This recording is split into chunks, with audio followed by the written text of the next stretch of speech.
Welcome back to a professional match of StarCraft 2. What I've got for you today is a best of 3 series of Zerg versus Terran, where in game number 1, we find ourselves on, we play map trivia again.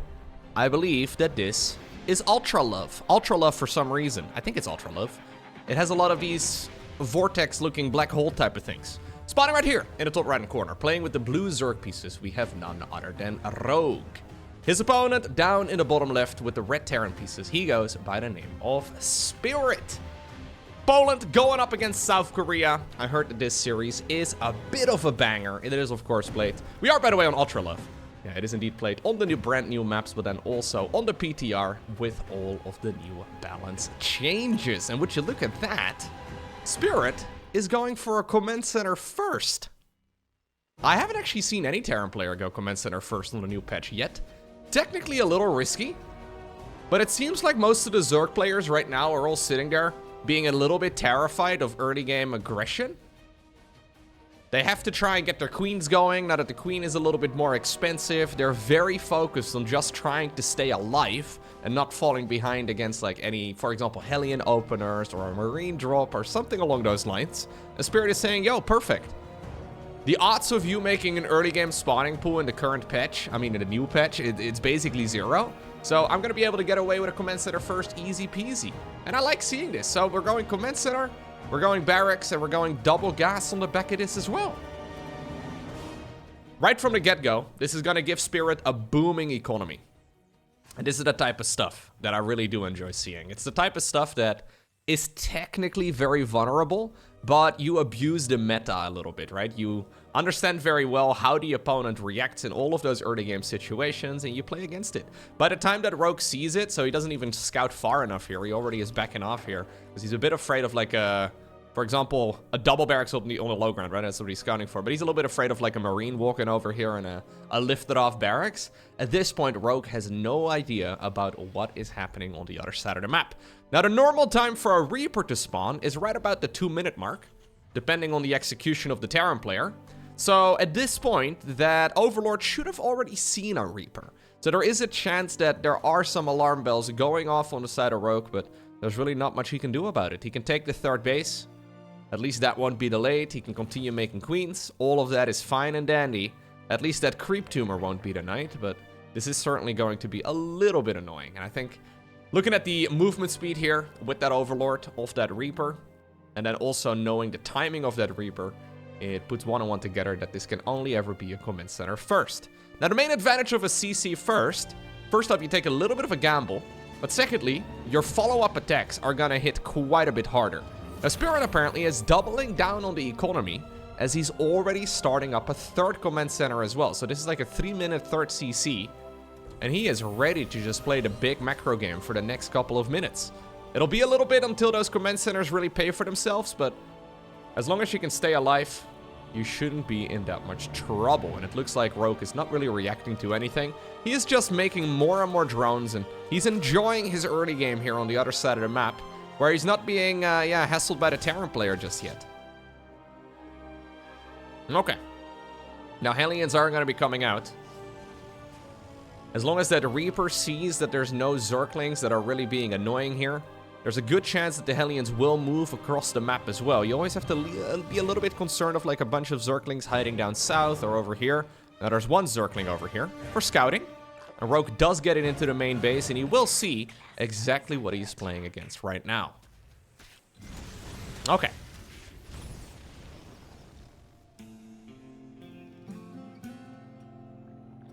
I don't think he's really going to be able to deal any damage with these Hellions. A creep tumor snipe, for example, would already be really good. But this is mostly just to keep the Zerg player honest, right? To make sure that Zerg is producing at least a couple of Zerglings and to keep those queens moving around to delay the Zergling creep spread here, or the Zerg creep spread rather, just a tad. Now, scouting that starport here is important. You would start up a spore crawler right about right now. It is important to not forget about that. It looks like for the time being, Rogue has not gone into any spore crawlers yet. Instead, he's decided to go for a bit of a faster lair. So we will, of course, have a mobile detector here eventually, but yeah, I was going to say, I think a spore crawler or two would not be all too crazy. Barracks number 2 and 3 coming up. We've got ourselves a third command center right now, landed on the low ground. And Spirit just dancing back and forth, right? So what he's hoping for is that those Banshees can maybe like... Whoa. Ha! Okay, we're already walling this section of the map. Interesting. He's hoping that those Banshees can maybe distract the Zerg player, move those Queens away. And that will hopefully create a bit of an opportunity for those Hellions to potentially drive, for example, into the third base. Or maybe even the natural expansion. He's going straight into a whole lot of additional barracks, though. Yep, so we're going straight up to 6 Rex here. It's a little bit curious. We're going to have to keep an eye out on exactly why we're making 6. Generally speaking, Terrans go from 5 to 8. Like in one go. They stick on 5 and then they go to 8. Apparently we're going 6. He may have something very specialized here in preparation. For now, though, it should all not matter, well, too much. Stimpack is finishing. We'll probably see combat shields on the back of this. One drone goes down, but nothing all too crazy. Hellions trying to see if they can find an opportunity, and there's maybe a chance. Very cautious, though. Very cautious. Not really taking any chances, and I like this. So, Spirit, in my mind, is always a big macro player. Back in the day, a couple years ago especially, he would be in a game-winning position, and then he would make another command center or two. Then he would be basically winning the game, and he would go back and make another command center or two. He would be hanging out on his side of the map for the vast majority of the time, displaying it hyper safe. You know what? Some people don't like that playstyle. I have complained about it as well myself, because sometimes it's just a little bit too passive, but it's a completely valid way to play. If you try to win, usually getting more ahead is the best choice right now. Obviously, there is a certain extremity to that. You don't really want to, wait all the way until your opponent has absolutely nothing remaining, but it is a completely reasonable way to play.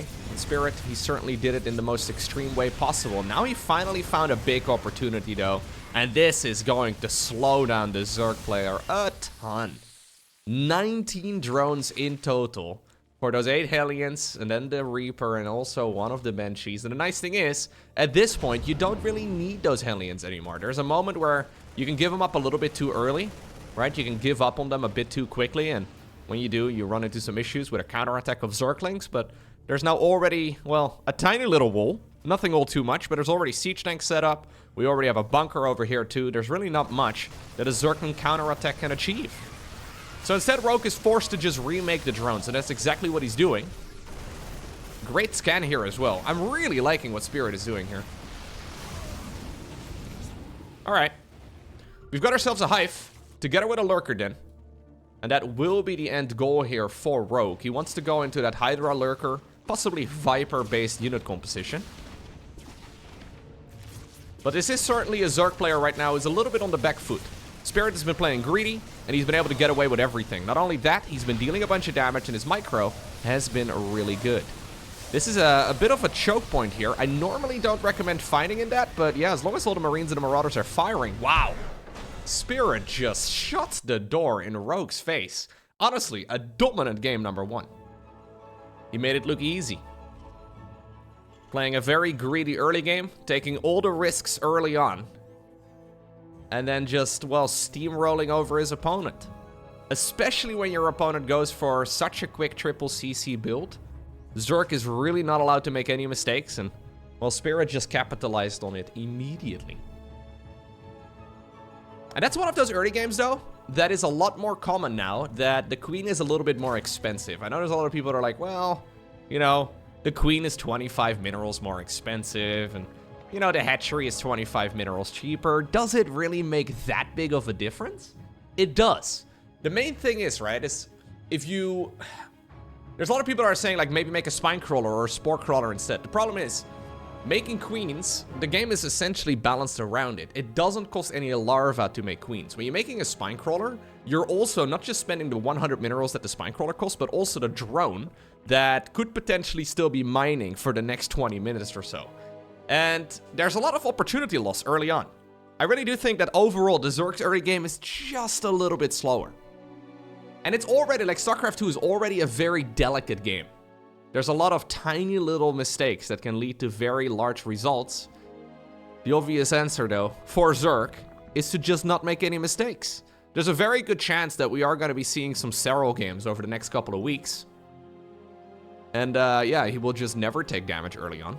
Like, his queens will be in the perfect position. His roaches will be split up perfectly. His overlords are in the right spot. He will see exactly what the opponent is doing, right? Like, there's a lot of these tiny little plays that Zerg is going to have to refine over the next couple months that will probably make the early game look mostly like it did in the past. But right now, we do have some of those, well, some of those maps, like the one that we just now saw, where, like a house of cards, it all comes crumbling down. You make one little mistake. Units aren't in the perfect position. You find yourself with one less queen, a couple less drones in the first place. You take some additional damage. Boom. GG. Okay, now, this is not going to be a command center first this time around. I think Spirit could have gotten away with it, but you don't want to be too predictable. If you do it twice in a row, there's a very good chance that next time around you guys play a series. Rogue will remember that last time that you faced, you went for a CC first twice, and it's better to keep the opponent guessing a little bit. Triple CC though, once more. Nothing out of the ordinary, and I'm expecting we are going to be seeing a starport here again momentarily after the factory here is finished. Go ahead, little SCV. There we go. Starport indeed coming up. Barracks is going to be flying on over there. Yeah. While Spirit is extremely good at macro, he's really good at playing a normal game. He's also sometimes a little bit predictable. That's why I'm liking that CC first quite a bit.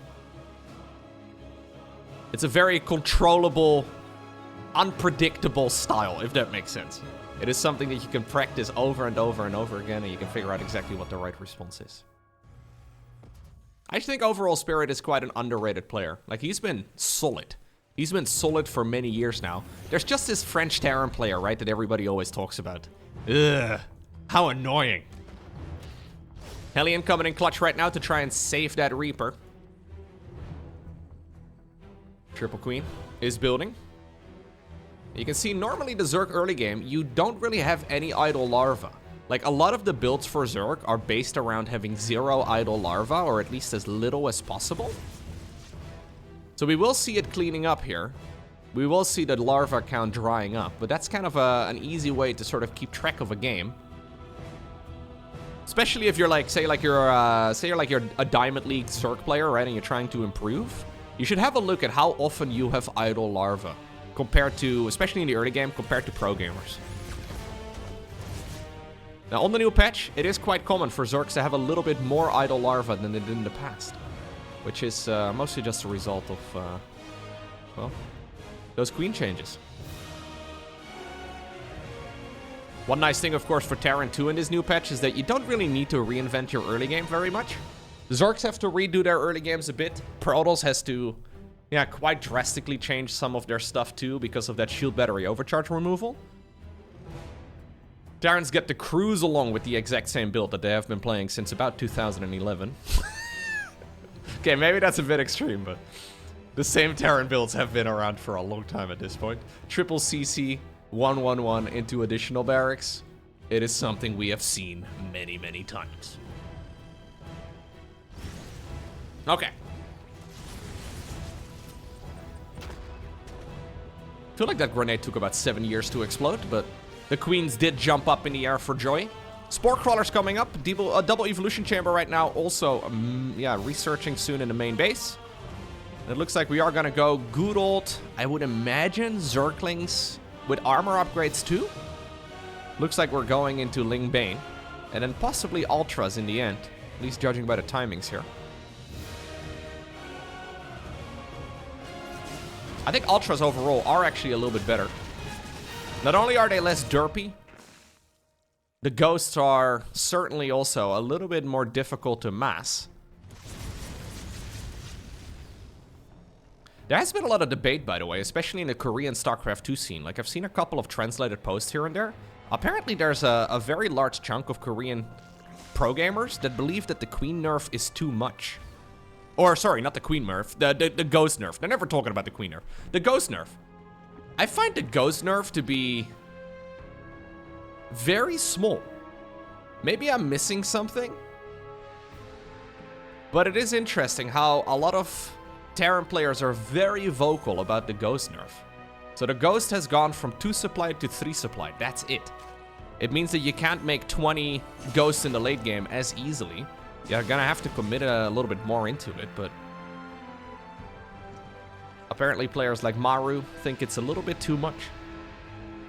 No, I find it very curious. I haven't really seen any really... So maybe they're playing a ton of games on the PTR. I've been looking at all of the replay packs that I can get my hands on. There aren't really any super long, drawn-out macro games right now. Not like the ones that we have seen in the past where Terran is just sitting there for like 45 minutes. Right? Like those super long, drawn-out games where the map mines out. And I would imagine in those situations, Terran is a little bit weaker. But I mean, those games are very niche as it is. Anyways. This is the difficult thing, though, about StarCraft 2 balance in general, right? If you're asking the pro gamers,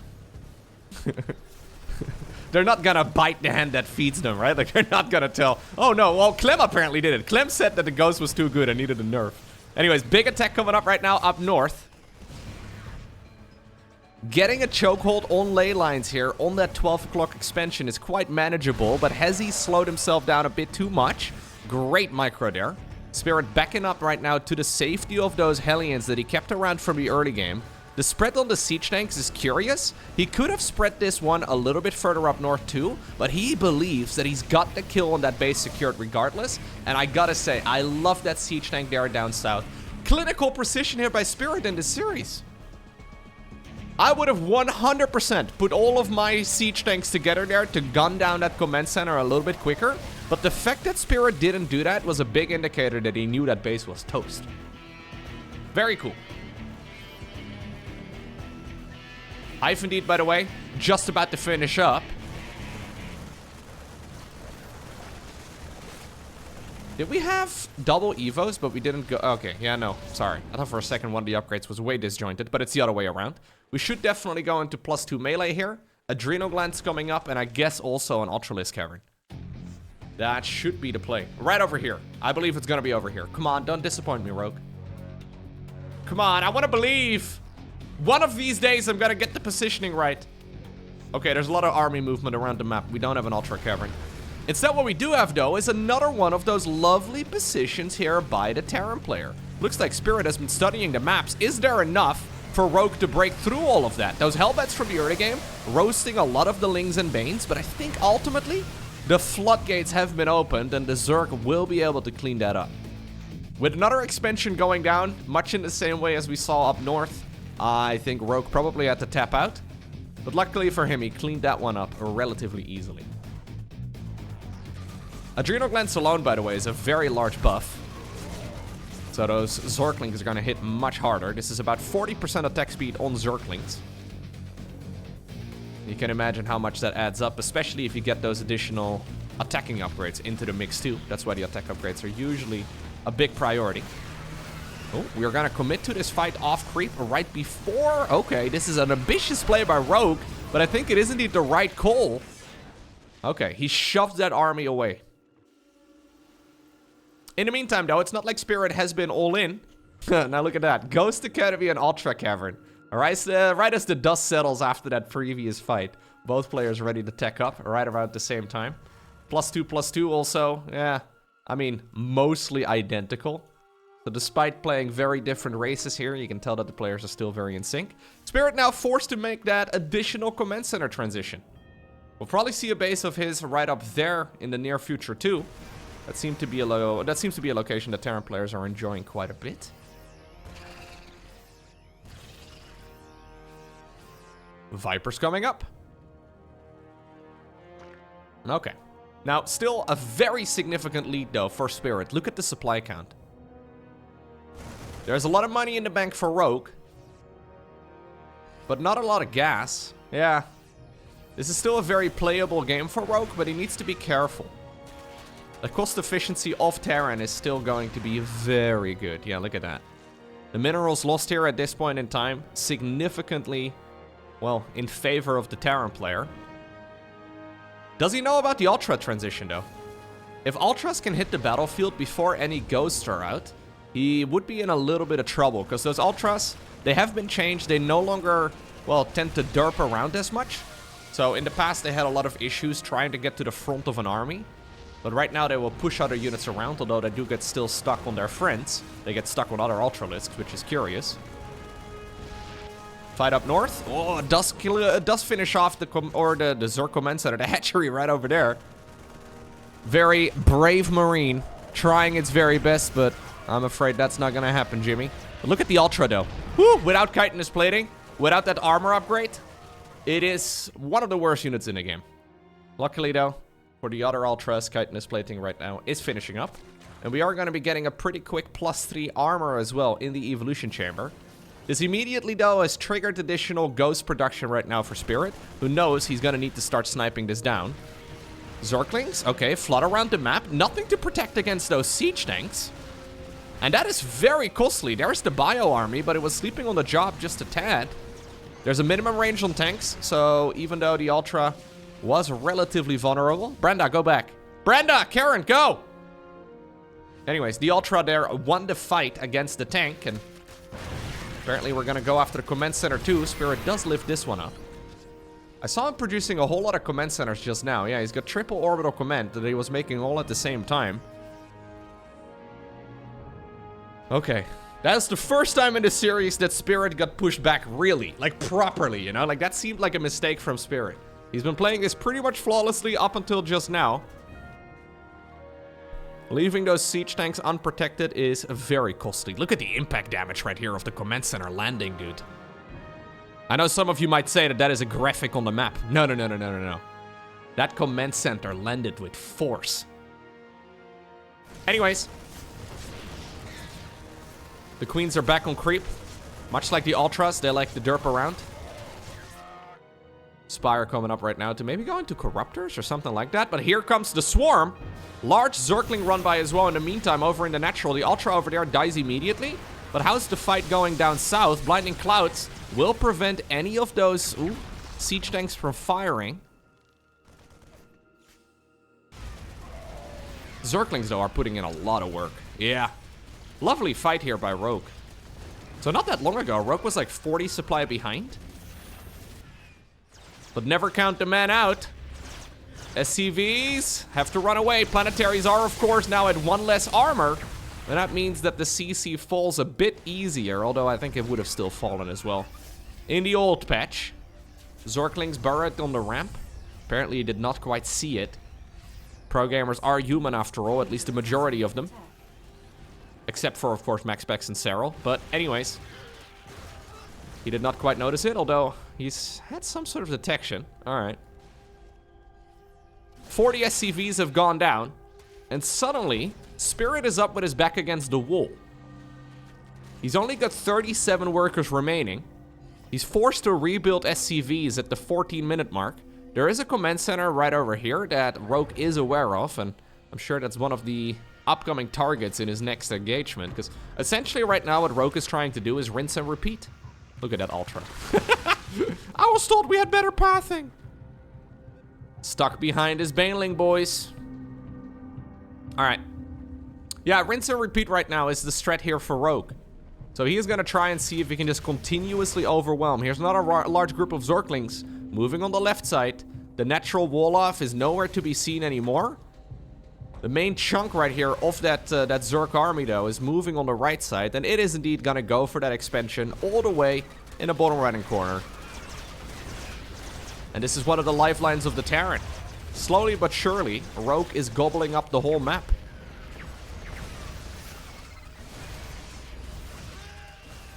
Yeah, lovely game here by Rogue. I was starting to be a little bit concerned. Command center is gonna burn down as well. This all started, though, after Spirit made a pretty significant blunder. Ever since then, the floodgates have been opened. But I gotta say, as a fan of the Swarm, as a fan of the Ultralisk, it is nice to see so many Ultralisks in a single game. Already 8 of them have died. We currently have 8 of them available. 3 more are coming up.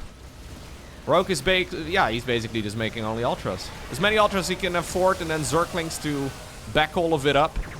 Morph some of those Zerglings into Banelings. This is one final shot right here for Spirit. But there's about 0% chance he's going to be able to clear the job. Yeah. GG. And that means that this series comes down to El Dorado. My favorite map in the new map pool so far. So what went wrong in the previous game for Spirit, when he queued up 3 command centers all at the same time, he also pushed across the map. And I think his plan was to do multitasking all the way up north and then also push into that expansion with the little, like, river right behind it, right? That little crevice where the siege tanks can shoot across.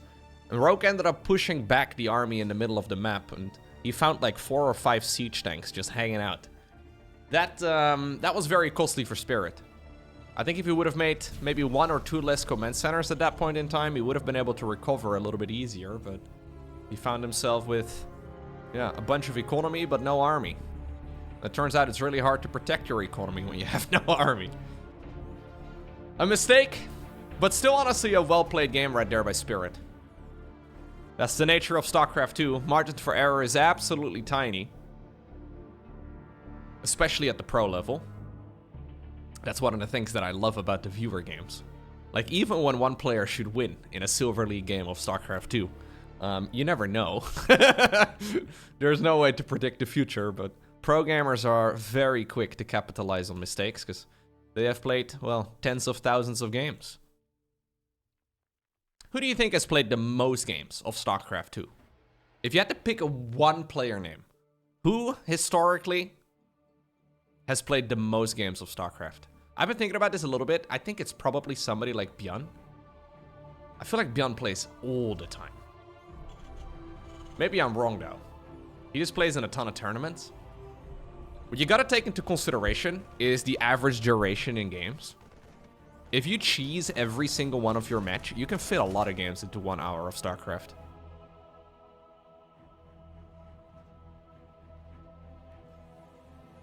I know there are StarCraft players out there, though, that have, like, 50,000 ladder games logged. I don't think we're ever gonna find out the answer, because most players play on multiple accounts. At least players of this caliber. They will have multiple accounts that they've laddered on. Obviously, there's also StarCraft 1 to be considered. Some of the pro gamers used to be StarCraft 1 pros. Back when that game... Well, actually, some of the StarCraft 2 pros used to be StarCraft 1 pros and then went back to StarCraft 1 again.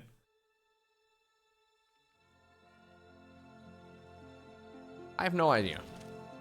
I'm just thinking about players that play a ton. The current day and age, I feel like, for example, Clem plays a ton of games. Beyond, like I said, plays a ton of games. MaxPax is basically always online. But those are also players that play in a lot of tournaments. And when you're playing a lot of tournaments, you're not actually necessarily doing the most effective practice. Because oftentimes when you're playing in a tournament and you're waiting for your next round opponent, you can sit around for like a half hour, an hour, maybe even longer. So you're just basically waiting for your opponent to get ready. And it's probably not great to be playing games when you should probably be saving a little bit of your StarCraft stamina, waiting for the next match. But yeah, it is interesting to me. I wonder. A lot of StarCraft pros also do a lot of their practice in custom games. For example, there's not really that many Serral ladder games, as far as I'm aware, currently. I think it's safe to assume Serral's been practicing a lot. But I don't know. It'd be weird if he wasn't. Okay. Once more, very normal games here. Although I say that, this is a 2-1-1 opener right here from Spirit. So Spirit once more mixing it up. CC first in the first game, followed by a 1-1-1 with triple command center. A more conventional triple CC 1-1-1 in game number 2, and now we're doing a 2-1-1. So this is 2 barracks, 1 factory, 1 starport, rather than 1 barracks, 1 factory, 1 starport.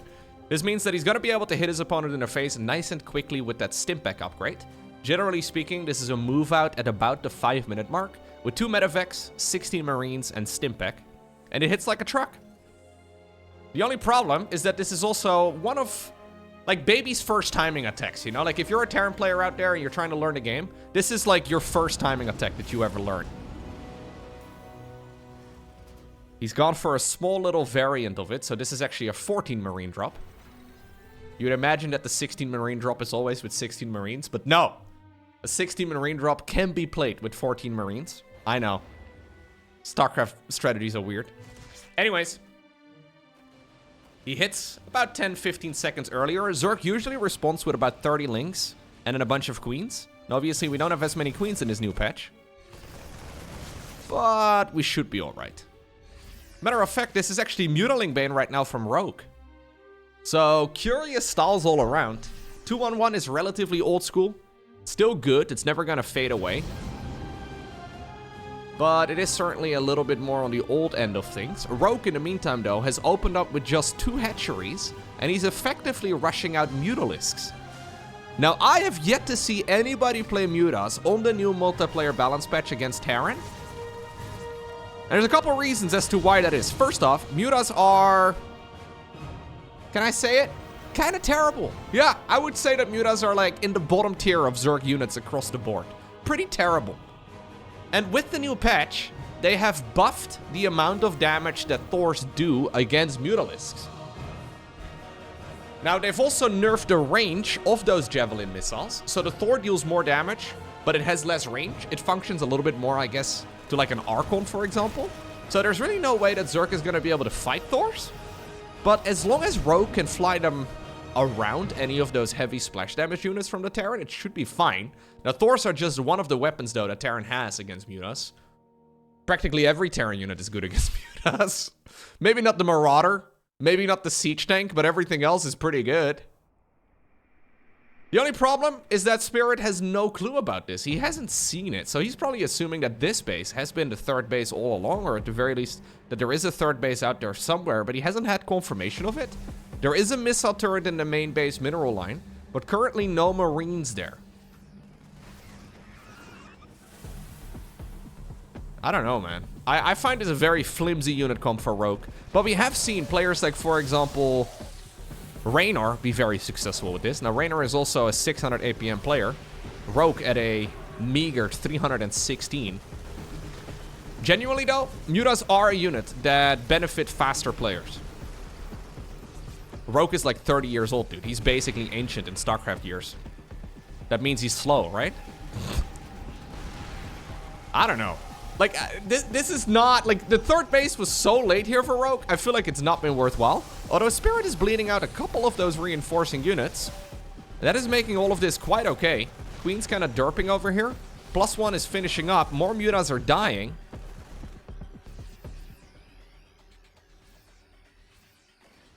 So we have +1 air weapons done for the Mutalisks, but no Evo chamber upgrades for the Lings and the Banes.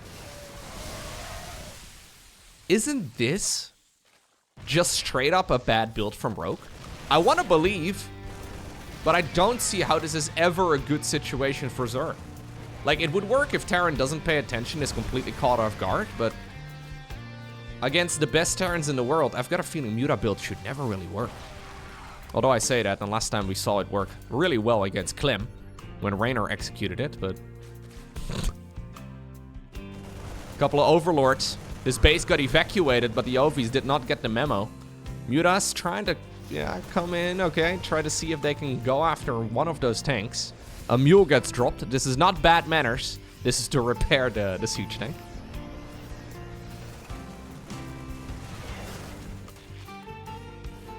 Okay. Honestly, this is where the Mutas shine the most so far in this game, picking up reinforcing Terran units. They decide to now go into the main base, maybe go after some of those add-ons. I think I could probably fight those Marines if they wanted to, but he doesn't really know exactly how many there are.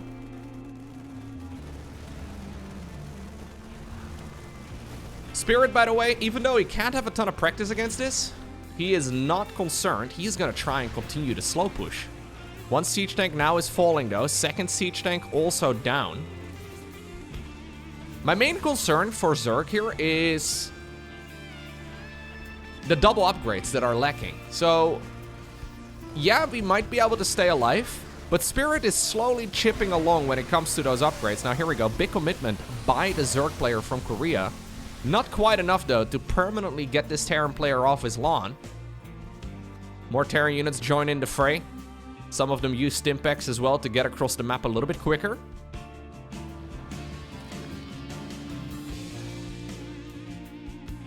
Yeah, so, I don't know, man. I find the change to the Thor one of the most curious ones in the new patch. Like, I don't care that much about it, but in my mind, mutas are gonna become less common, and they're already extremely uncommon. Now, if we're gonna keep playing like this, Spirit, this is gonna be pretty playable for the Zerg player. Like, you're bleeding out a ton of units for free. And that's ultimately allowing this to be reasonably successful. Terran, though, now done with 1-1 for those Marines. I did see an armory on the production tab, too, so I'm hoping Spirit remembers to go into the additional NG Bay upgrades. Because eventually, he's gonna find himself with a substantially better unit comp. Rogue now 10 minutes into the game, not an Evo Chamber in sight. So, I mean, he's got 2 of them, but like, no Evo Chamber upgrades. Bailing Nest actually in a world of trouble here. Another siege tank will die. Okay.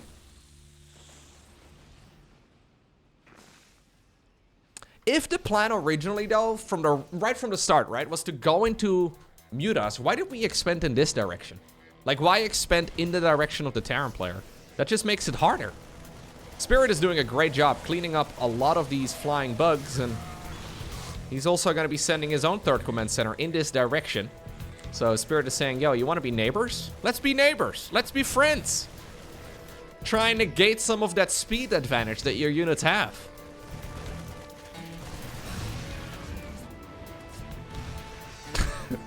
This is so frustrating, I'm sure, for Rogue, who's been trying to hold on, and he's sort of doing it. He did smash his piggy bank, by the way, and he managed to go for +1 carapace for the Zerglings and the Banelings. That's gonna help out against unupgraded tanks. There's one of those new sensor towers coming up right now for Spirit. I quite like that positioning, actually.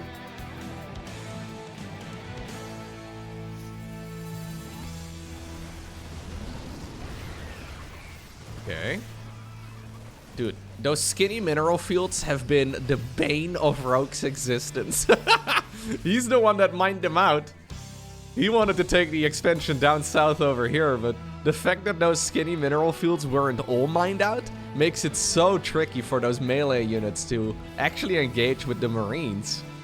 I love that Spirit saw that as an opportunity and then immediately capitalized on it. Now, is there enough? Good pre-splitting here by the Terran player. Yeah, I mean, there is no more Banelings in the mix.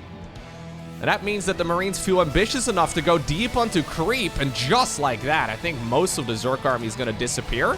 At least all of the Mutalisks are being tapped out. Queen's joining in the fray as well, though, since this fight is on creep. And that is now 27 mutas down the drain. Ay, ay, ay, ay, ay. Yeah. Marines are good units, man. A very cost-efficient one in the right hands. Good targeting there as well by Spirit. Microing his heart out.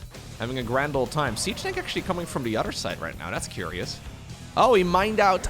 He mined out one of those skinny mineral fields in the middle of the map to try and get those siege tanks into a better position.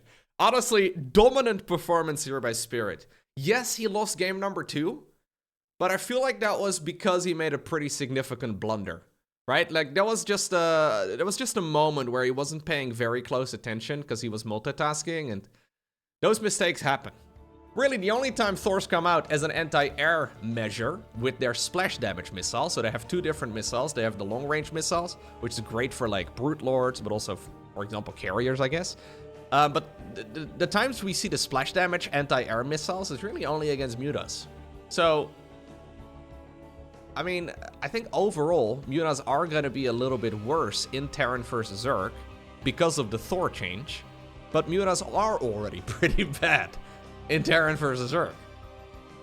Yeah, it might indeed be amazing in Diamond League and below. But honestly, I feel like you shouldn't really be playing mutas in the first place. Like, if you're playing mutas in Diamond League, then no disrespect. I feel like I have never been fast enough to play mutas. I feel like if you're a top 10 Zerg player, you can kind of consider playing mutas sometimes, but probably not. If you're below the top 10, which you probably are, no disrespect, yeah, you should probably avoid mutas against Terran. I mean, it can be fun. Unless that's your goal, right? If your goal, and this is crazy, if your goal in a match of StarCraft 2 is to have fun, then I think mutas against Terran are pretty great. But if your goal is to actually win,